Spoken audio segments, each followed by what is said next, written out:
حضرات، چونکہ قرآن مجید کا مقصد سمجھ کر پڑھنا ہے، انشاءاللہ مختصر رات کو جو نماز تراویح میں تلاوت کی گئی ہے اس کا مختصر خلاصہ بیان ہوگا۔ کوشش فرمائیں تمام حضرات تشریف رکھیں، کوئی ساتھی جانے کی کوشش نہ کرے، انشاءاللہ بہت فائدہ ہوگا۔ درود شریف پڑھ لیں۔ اللہم صلی علی محمد وعلی آل محمد کما صلیت علی ابراہیم وعلی آل ابراہیم انک حمید مجید۔ اللہم بارک علی محمد وعلی آل محمد کما بارکت علی ابراہیم وعلی آل ابراہیم انک حمید مجید۔ نحمدہ ونصلی علی رسولہ الکریم، اما بعد۔ گزشتہ نماز تراویح میں الحمدللہ پہلا پارہ مکمل اور دوسرے پارے کا ایک پاؤ یعنی سوا ایک پارہ پڑھا اور سنا گیا۔ اللہ تعالیٰ اس کو اپنی بارگاہ میں قبول فرمائے۔ سورۃ الفاتحہ سے ابتدا ہوئی۔ سورۃ الفاتحہ کو قرآن مجید کا خلاصہ کہا جاتا ہے۔ اس کا نام ہے ام الکتاب، پوری کتاب کا خلاصہ۔ پورے کتاب کے اندر پورے قرآن مجید میں 6 مضامین بیان ہوئے ہیں۔ نمبر 1 اللہ کی توحید، نمبر 2 رسول اللہ صلی اللہ علیہ وسلم کی رسالت، نمبر 3 مسئلہ قیامت، نمبر 4 احکامات، نمبر 5 جو ماننے والے ہیں ان کے حالات، اور نمبر 6 جو نہیں ماننے والے ان کے حالات۔ یہ 6 کے 6 مسئلے سورۃ الفاتحہ میں موجود ہیں۔ الحمدللہ رب العالمین، سب تعریفیں اللہ کے لیے ہیں جو سارے جہانوں کا پالنے والا ہے، جو بڑا مہربان نہایت رحم والا ہے۔ یہ ساری اللہ کی توحید ہے۔ مالک یوم الدین، قیامت کے دن کا مالک ہے، تو اس میں مسئلہ قیامت بھی آ گیا۔ ایاک نعبد و ایاک نستعین، اللہ تیری ہی عبادت کرتے ہیں، تجھ ہی سے مدد مانگتے ہیں، یہ احکامات آ گئے۔ اہدنا الصراط المستقیم صراط الذین انعمت علیہم، اے اللہ ان لوگوں کی راہ پر چلا جن پر تیرا انعام ہوا۔ سب سے پہلا انعام اللہ کا انبیاء پر ہوا، تو مسئلہ رسالت بھی اس میں آ گیا، اور ماننے والوں کے حالات بھی آ گئے۔ غیر المغضوب علیہم ولا الضالین، جن پر غضب ہوا ان کے راستے سے بچانا اور گمراہوں کے راستے سے بھی بچانا۔ اس میں انکار کرنے والوں کے حالات آ گئے کہ ان پر اللہ کا غضب اور ناراضگی ہوتی ہے۔ اللہ ہماری اس سے حفاظت فرمائے۔ آمین۔ اس کے بعد سورۃ البقرہ ہے جی، قرآن کریم کی سب سے بڑی سورت ہے، اور رسول اللہ صلی اللہ علیہ وسلم نے ارشاد فرمایا جس گھر میں سورہ بقرہ کی تلاوت کی جائے شیطان اس گھر سے بھاگ جاتا ہے۔ سورۃ البقرہ میں مرکزی طور پر بنیادی طور پر 4 مضامین بیان ہوں گے۔ نمبر 1 توحید، نمبر 2 رسالت، نمبر 3 جہاد فی سبیل اللہ، اور نمبر 4 انفاق فی سبیل اللہ۔ انفاق کا مطلب ہے اللہ کی راہ میں مال خرچ کرنا، اور اس کے ساتھ ساتھ امور مصلحہ یعنی اصلاح کے لیے نماز، روزہ، حج، زکوٰۃ کا حکم ہوگا، اور امور انتظامیہ، نکاح، طلاق اور عدت کے مسائل بھی ساتھ ساتھ بیان ہوں گے۔ شروع میں سورۃ البقرہ کی ابتدا میں 3 جماعتوں کا ذکر ہے۔ نمبر 1 ایمان والوں کا، نمبر 2 کافروں کا، نمبر 3 منافقوں کا۔ ایمان والوں کا ذکر کیا اللہ تعالیٰ نے اور ان کی صفات بیان فرمائی۔ پہلی صفت اہل ایمان غیب کے ساتھ ایمان رکھتے ہیں۔ دوسری صفت نماز قائم کرتے ہیں۔ نمبر 3 اللہ کے دیے ہوئے رزق میں سے اللہ کی راہ میں خرچ کرتے ہیں۔ نمبر 4 قرآن مقدس اور پہلی کتابوں پر بھی ایمان رکھتے ہیں۔ نمبر 5 آخرت کے ساتھ یقین رکھتے ہیں، یہی پکے مومن ہیں، یہی ہدایت والے ہیں۔ اس کے بعد وہ کافر جو ضد پر، کفر پر ڈٹے ہوئی ہیں، مختصر تذکرہ کیا کہ ان کو سمجھانے کا کوئی فائدہ نہیں، کیونکہ ان کے دلوں پر مہر لگ چکی ہے، وہ ایمان نہیں لاتے۔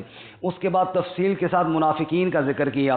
منافق وہ ہیں جو اوپر سے ایمان کا دعویٰ کرتے ہیں، دل میں کفر چھپاتے ہیں اور زمین میں فساد کرتے ہیں، اور جب ان سے کہا جاتا ہے کہ صحابہ کی طرح مخلص طور پر ایمان لے آؤ، کہتے ہیں ہم ان بے وقوفوں کی طرح نعوذ باللہ کیوں ایمان لائیں، اور جب ایمان والوں سے ملتے ہیں کہتے ہیں ہم تمہارے ساتھ ہیں، جب کافروں کے پاس جاتے ہیں کہتے ہیں ہم تمہارے ساتھ ہیں۔ ان کی اللہ تعالیٰ نے آگے مثالیں دی ہیں، جیسے روشنی ہو اور جس بندے کی بینائی چلی جائے اس کو روشنی سے فائدہ نہیں ہوتا۔ میرے نبی صلی اللہ علیہ وسلم نے ایمان کی شمع جلائی، لیکن یہ منافق بدبخت قریب بیٹھ کر بھی ان کو کچھ نظر نہ آیا۔ ان کی مثال ایسے ہے جیسے بندہ جنگل میں ہو، بارش آ رہی ہو اور کانوں میں انگلیاں ڈال کر کھڑا ہو جائے تو وہ کبھی منزل تک نہیں پہنچے گا، بلکہ چاہیے انگلیاں نکالے، گرج چمک کی طرف دھیان کرے اور منزل کی طرف جائے۔ بندے کو اللہ تعالیٰ کی آیات کی طرف دھیان کر کے آخرت کی سفر کی طرف تیاری کرنی چاہیے۔ 3 جماعتوں کا ذکر کرنے کے بعد اللہ نے سب کو اپنی عبادت کی دعوت دی۔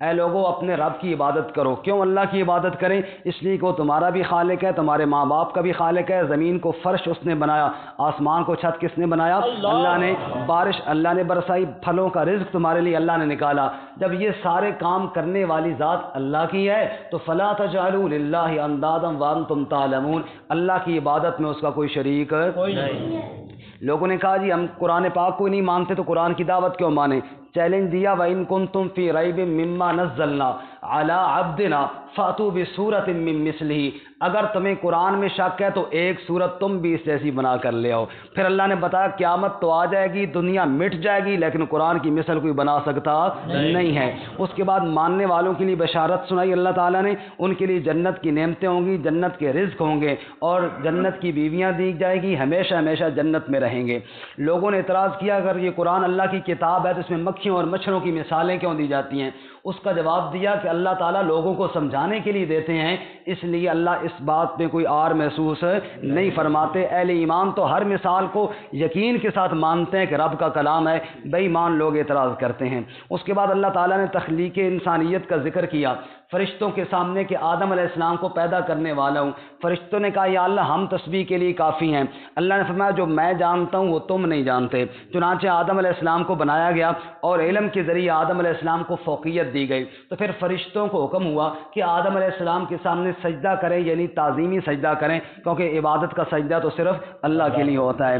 سجدہ کیا لیکن ابلیس نے انکار کیا کہ میں بہتر ہوں. اللہ تعالیٰ نے ابلیس کو راندہ درگاہ کیا اور آدم علیہ السلام اور ان کی زوجہ حوا علیہ السلام کو جنت میں ٹھہرنے کا حکم دیا.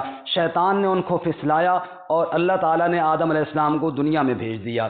چونکہ سورۃ البقرہ مدینہ منورہ میں نازل ہوئی ہے، مدینہ منورہ میں یہودی آباد تھے، اس لیے اس کے بعد آگے دعوت بنی اسرائیل کو ہے، یعنی خصوصاً روئے سخن یہود کی طرف ہے. اور ان کو اللہ تعالیٰ نے مختصر طور پر، یہود یہ علماء کی جماعت تھی اور تورات کے جاننے والے تھے، اللہ تعالیٰ نے ان کو حکم دیا کہ اے بنی اسرائیل تمہارے اوپر اللہ کی بڑی نعمتیں ہوئی ہیں، ان کو یاد کرو اور ایمان لاؤ اور اللہ کی آیتوں کے بدلے میں دنیا کا مال مت بٹورو، حق اور باطل کو ملاؤ نہیں، نماز قائم کرو، زکوٰۃ ادا کرو، رکوع کرنے والوں کے ساتھ، اور اللہ تعالیٰ سے مدد مانگو صبر اور نماز کے ذریعے. ایک گزارش یہ ہے کہ ساتھی ذرا میری طرف دیکھتے رہیں، نیچے سر کریں گے تو نیند آ جائے گی اور پھر مجھے بھی شک پڑے گا، پھر آپ کو جگاتے جگاتے ٹائم زیادہ لگ جائے گا. ساتھی چہرہ انور میری طرف رکھیں جی. وَاسْتَعِینُوا بِالصَّبْرِ وَالصَّلَاةِ، مفسرین فرماتے ہیں صبر میں روزہ بھی چونکہ ایک صبر ہے، حدیث پاک میں جیسے آتا ہے، اور نماز رمضان میں ویسے بھی ماشاءاللہ نماز کی طرف زیادہ رجحان ہوتا ہے.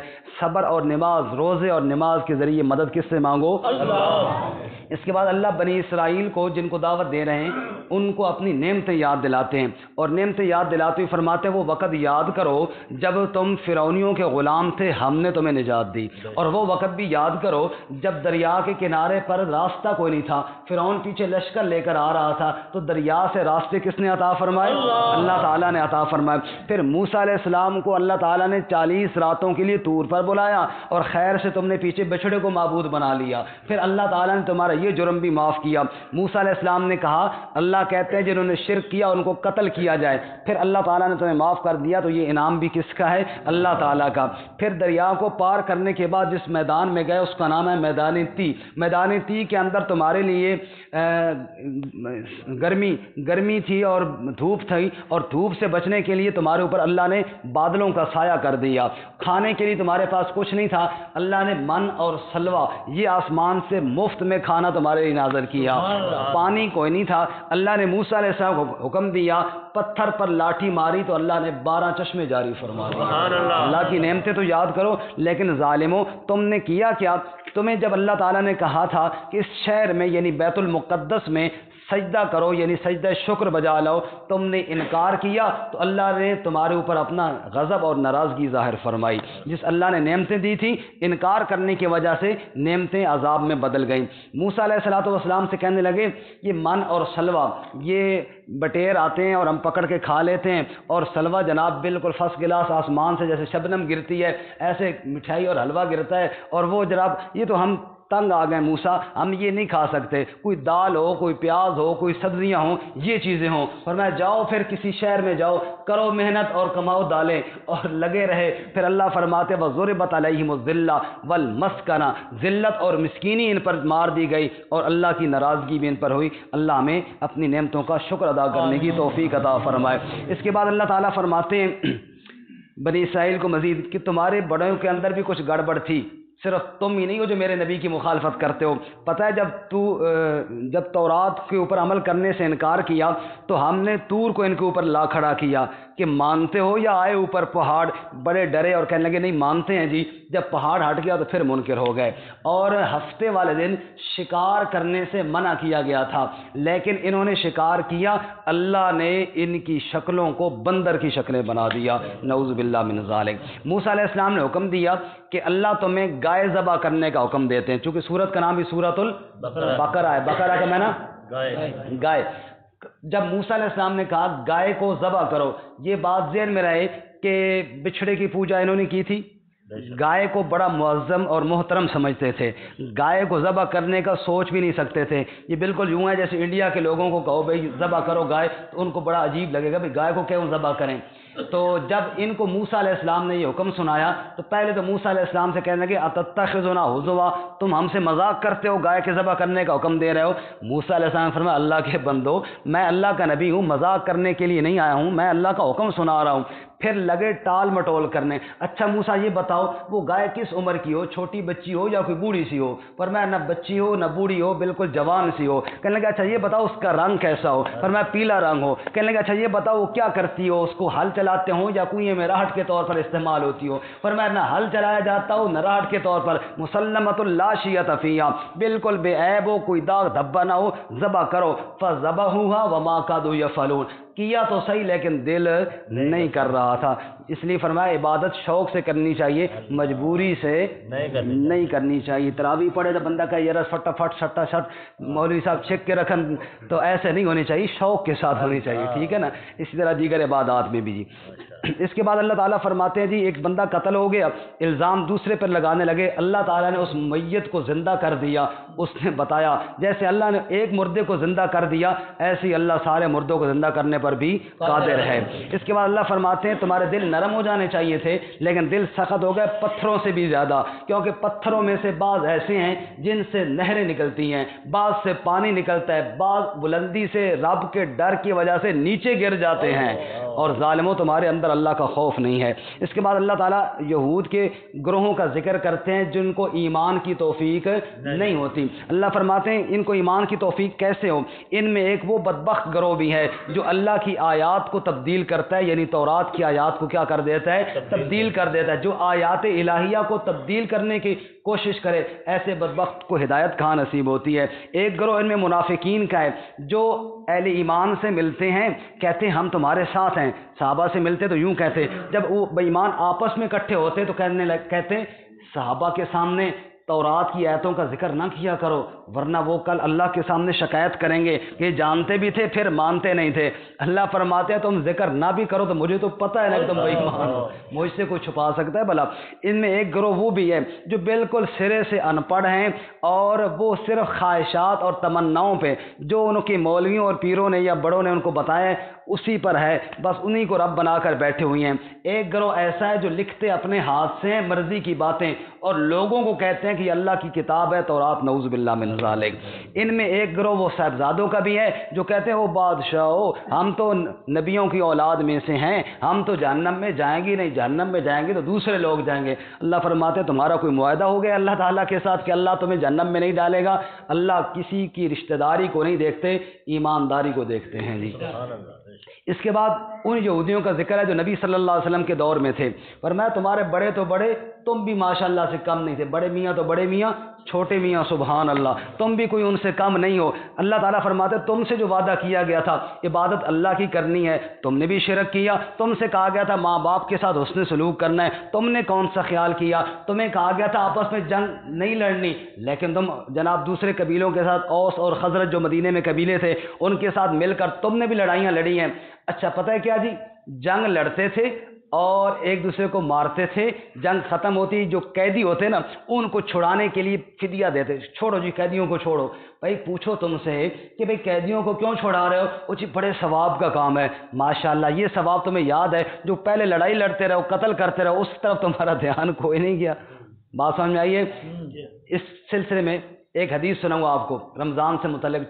نبی صلی اللہ علیہ وسلم نے فرمایا, جو آدمی جھوٹ نہیں چھوڑتا, جو آدمی حرام خوری نہیں چھوڑتا, اللہ کو کوئی حاجت نہیں وہ بھوکا رہے یا پیاسا رہے.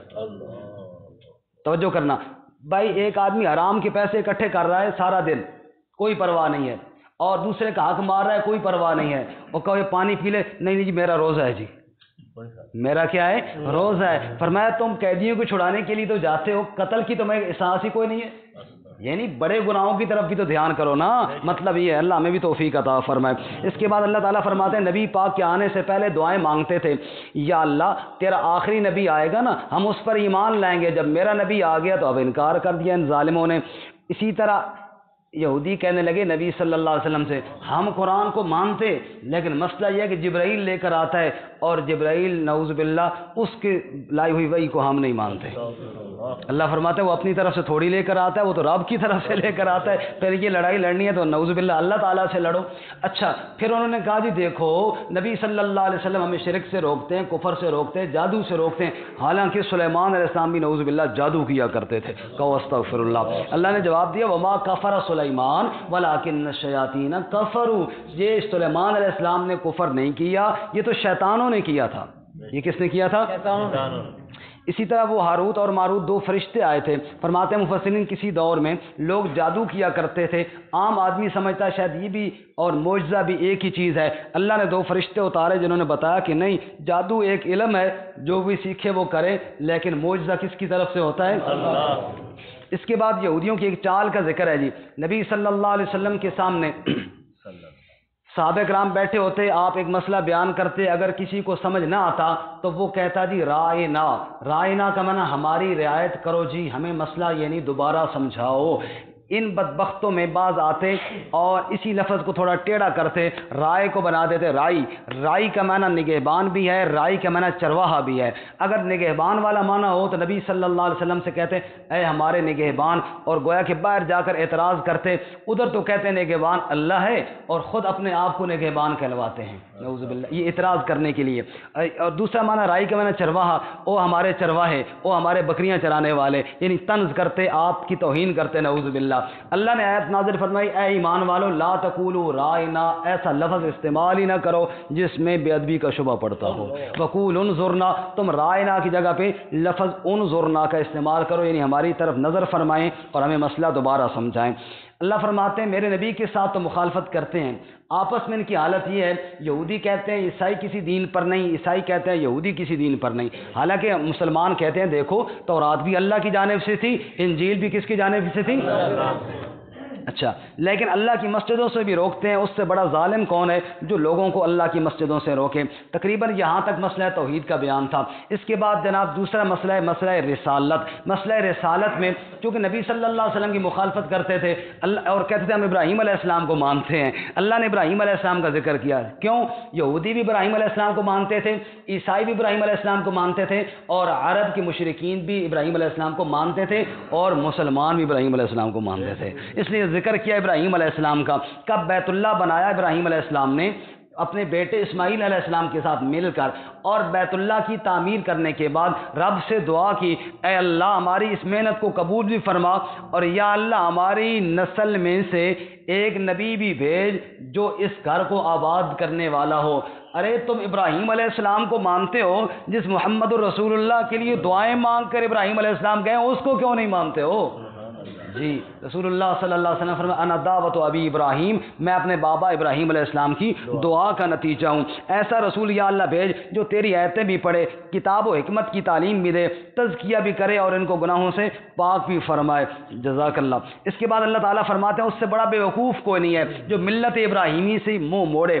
اور انہوں نے کہا جی بات یہ ہے جو یعقوب علیہ السلام تھے نا ہمارے بڑے, وہ کہہ کر گئے ہیں کہ بس یہودیت پہ پکے رہنا, نعوذ باللہ. اللہ نے فرمایا اچھا ام کنتم شہداء اذ حضر یعقوب الموت، تم وہاں موجود تھے جب ان کو موت آئی؟ اللہ فرماتے آؤ میں تمہیں بتاؤں انہوں نے کیا کہا تھا۔ موت کے وقت یعقوب علیہ السلام نے اپنی اولاد کو جمع فرمایا اور پوچھا ما تعبدون من بعدی، بتاؤ میرے بعد کس کی عبادت کرو گے؟ قالو، اولاد نے کہا نعبد الہک و الہ آبائک، ہم آپ کے الہ کی، ابراہیم آپ کے بڑوں اسماعیل اسحاق جو ایک ہی معبود یکتا ہے، ہم اس کی عبادت کریں گے۔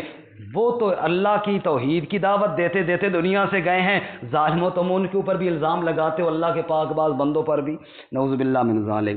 باقی انہوں نے کہا جی کسی کو مانتے نہیں ہیں جی مسلمان، جیسے آج کل بھی بعض لوگ کہتے ہیں جی منکر ہیں جی کسی کو مانتے نہیں ہیں۔ جواب دیا ہم سب کو مانتے ہیں، لیکن عبادت کس کی کرتے ہیں؟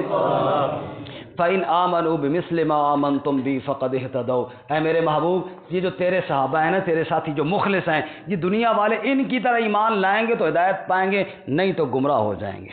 جی اس کے بعد جی بس تھوڑا سا رہ گیا، ایک سپارہ ہمارا مکمل ہو گیا، ایک پاؤ رہ گیا جی۔ سَيَقُولُ السُّفَهَاءُ مِنَ النَّاسِ مَا وَلَّاهُمْ عَنْ قِبْلَتِهِمُ الَّتِي كَانُوا عَلَيْهَا، تحویل قبلہ کا مسئلہ، پہلے قبلہ بیت المقدس تھا، وہاں سے تبدیل ہوا بیت اللہ کی طرف ہوا۔ توجہ کرے تو میں خوبصورت انداز میں عرض کروں آپ کے سامنے، قد نرا تقلب وجہک فی السماء، میرے محبوب جب نماز کی حالت میں نا آپ چہرہ اوپر اٹھا کر میرے عرش کی جانب دیکھتے تھے، کیونکہ حکم تو وہیں سے آنا تھا، فَلَنُوَلِّيَنَّكَ قبلتن ترضاہا، میرے محبوب ہم نے تیرے چہرے کو دیکھا تو ہم نے قبلہ تبدیل فرما دیا۔ فَوَلِّ وَجْهَكَ شَطْرَ الْمَسْجِدِ الْحَرَامِ، میرے محبوب ابھی نماز کے اندر ہی اپنا چہرہ مسجد حرام کی طرف پھیر لے۔ میں اعتراض نہیں کر رہا، گزارش کر رہا ہوں، یکم رمضان ہے اور نبی پاک کے چہرے کا تذکرہ بھی آیا ہے۔ رمضان رحمتوں والا مہینہ ہے، نبی رحمت للعالمین ہے۔ میری گزارش ہے دست بستہ تمام حضرات سے، چہرہ نبی کے چہرے جیسا ہونا چاہیے، چہرے کے اوپر نبی کی سنت سجی ہوئی ہونی چاہیے۔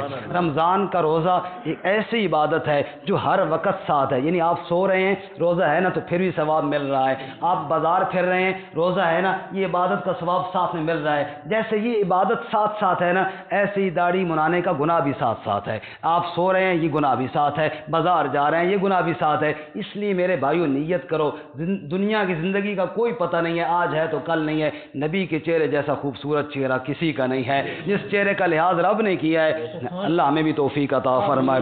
خیر قبلہ تبدیل ہوا اور اللہ تعالیٰ نے فرمایا یہ جو اعتراض کر رہے ہیں نا میرے نبی، کہ جانتے ہیں کہ آخری نبی کے دو قبلے ہوں گے، لیکن خواہ مخواہ ضد کا تو کوئی علاج نہیں ہے، اس لیے اللہ فرماتے چھوڑو ان کی پرواہ کیے بغیر، جیسے ہم نے تمہیں عظیم رسول دیا ہے نا ایسے تمہیں عظیم قبلہ بھی عطا فرمایا ہے۔ فاذکرونی اذکرکم، مجھے یاد کرو میں تمہیں یاد کروں گا۔ سبحان اللہ، تم رب کو یاد تو کرو، رب کہتا ہے میں تمہیں یاد کروں گا، میرا شکر کرو، میری ناشکری نہ کرو، نماز اور صبر کے ذریعے رب سے مدد مانگو۔ باقی جو اللہ کی راہ میں شہید ہو جائیں وہ مت سمجھو کہ وہ مر گئے ہیں، وہ تو رب کے ہاں جنت کے مہمان بن گئے ہیں۔ دنیا کی آزمائشیں آتی رہتی ہیں، کبھی مال میں، کبھی اولاد میں، کبھی بھوک میں، کبھی پھلوں کی کمی، لیکن جو صبر کرنے والا ہو اس کے لیے بشارتیں ہیں، جو کہتے ہیں جب مصیبت ہے تو انا للہ و انا الیہ راجعون۔ آگے اللہ تعالیٰ نے ان علماء کی طرف جو یہود کے بڑے علماء تھے خصوصاً ان کو بتایا کہ دیکھو تم مسئلہ کیوں چھپاتے ہو، میرے نبی نے قبلہ تبدیل ہوا تو تمہارے پاس دلیل موجود ہے، تمہیں تو الٹا تائید کرنی چاہیے تھی، میرے نبی نے توحید بیان کی، تورات کی دلیل تمہارے پاس ہے، تمہیں تو الٹا تائید کرنی چاہیے تھی، ظالموں تم بھی چھپا رہے ہو، جو چھپائے جان بوجھ کر اس پر اللہ کی اور ساری انسانیت کی لعنت ہے، اللہ ہماری حفاظت فرمائے۔ الہکم الہ واحد، مسئلہ توحید کا دوبارہ ذکر، کیونکہ مالی عبادات کو بیان کرنے کے لیے جیسے بدن کی عبادت اللہ کے لیے ہے نا، رکوع سجدہ، زبان کی عبادت بھی کس کے لیے؟ اللہ کی ہے، پکار وغیرہ، ایسے ہی مال کی عبادت صدقہ خیرات نظر نیاز بھی کس کے لیے؟ اللہ تعالیٰ کی ہے، لیکن اس کو بیان کرنے سے پہلے اللہ نے خوبصورت دلائل دی ہیں، ذرا سننا اور انشاءاللہ بات بھی ختم ہو رہی ہے، آخری رکوع رہ گیا ہے۔ ان فی خلق السماوات والارض، آسمانوں اور زمین کی تخلیق میں، واختلاف اللیل والنہار، رات اور دن کے مختلف آنے جانے میں، والفلک التی تجری فی البحر، وہ کشتیاں جو دریاؤں پر چلتی ہیں، لوگوں کا سامان لے کر چلتی ہیں، وما انزل اللہ من السماء من ماء، آسمان سے جو رب پانی برساتا ہے، فاحیا بہ الارض بعد موتها، بنجر زمین سے سبزہ جو رب نکالتا ہے، وبث فیہا من کل دابہ، زمین میں جو جانور پھیلا دیے، وتصریف الریاح، ہوائیں جس رب نے چلائیں، والسحاب المسخر بین السماء والارض، بادلوں کو تو دیکھو نہ زمین پہ ہیں نہ آسمان میں بلکہ بیچ میں لٹکے ہوئی ہیں، لآیات لقوم یعقلون، عقل والے دیکھتے ہیں تو اللہ کی توحید کی دلیلیں پکڑتے ہیں۔ سبحان اللہ۔ اچھا، اب اگر اللہ کو چھوڑ کر اوروں کو معبود بنایا تو پتہ ہے کیا ہوگا؟ دن قیامت کے جن لوگوں نے کہا تھا ہم تمہیں چھڑائیں گے، وہ خود پکڑے ہوئے ہوں گے تو ان کو کیا چھڑائیں گے؟ اس لیے کوئی چھڑانے والا نہیں ہے، وہ ان سے بیزار ہو جائیں گے۔ لوگوں حلال پاکیزہ کھاؤ اور اللہ کے نام کے علاوہ غیر اللہ کے نام پر مت دو، کیونکہ اللہ تعالیٰ نے حرام کیا مردار کو، بدم بیت وفون ولحم الخنزیر، خنزیر کا گوشت، وما اہل بہ لغیر اللہ، ہر وہ چیز جو اللہ کے علاوہ غیر کے لیے نامزد کر دی جائے۔ سبق پورا ہو گیا، اس نامزد کا ایک مسئلہ سمجھا کے بات ختم کروں۔ وما اہل بہ لغیر اللہ، اہل نکلا ہے ہلال سے۔ کل آپ نے سنا ہلال کمیٹی کے چیئرمین صاحب نے اعلان کیا کہ چاند نظر آ گیا۔ اس کمیٹی کا کیا نام ہے جی؟ کون سی کمیٹی؟ ہلال۔ وہی لفظ ہے یہاں پہ اہلا، اہلا نکلا ہے ہلال سے۔ ہلال کہتے ہیں پہلی رات کے چاند کو، پہلی رات کے چاند کو ہلال کا چاند علماء فرماتے ہیں اس لیے کہتے تھے کہ ہلال کہتے ہیں آوازوں کے بلند ہونے کو۔ آپ دیکھیں نا دوسرا تیسرا چوتھا جو چاند ہوتے ہیں یا آگے جتنے چاند ہیں ان کے اوپر کسی کی توجہ نہیں ہوتی، توجہ ہوتی ہے پہلی رات کے چاند پر، اس پر آوازیں اٹھتی ہیں، خبریں سنائی گئی ٹی وی چینلوں پہ، لوگوں نے ایک دوسرے سے ذکر کیا بھئی چاند نظر آیا یا نہیں نظر آیا، جس پہ آوازیں اٹھے نا اس آواز کے اٹھنے کو ہلال کہتے ہیں۔ اللہ فرماتے ہیں وما اہل بہ لغیر اللہ، ہر وہ چیز، ہر وہ کھانا، ہر وہ پیسہ، ہر وہ عبادت، ہر وہ چیز جس کے اوپر اللہ کی بجائے کسی اور کا نام لگ جائے اس کو کھانا بھی جائز نہیں ہے۔ دیکھیں جی تین نسبتیں ہوتی ہیں، ایک صدقے کی، اللہ کے نام پر چیز دی ثواب کسی کو پہنچاؤ، ایک ملکیت کی کہ جناب میں کہوں یہ رومال میرا، یہ پگڑی میری ہے، اور تیسری نسبت ہوتی ہے اگر اس چیز پر اللہ کے علاوہ کسی اور کا نام لگا دیا جائے، کہا جائے جیسے کہ جناب نظر اللہ نیاز حسین، بھائی دیکھو جو چیز اللہ تعالیٰ کی لی ہے نا مالی عبادت وہ صرف کس کا حق ہے جی؟ اللہ تعالیٰ کا۔ اللہ تعالیٰ ہم سب کو قرآن و سنت پر عمل کرنے کی توفیق عطا فرمائے۔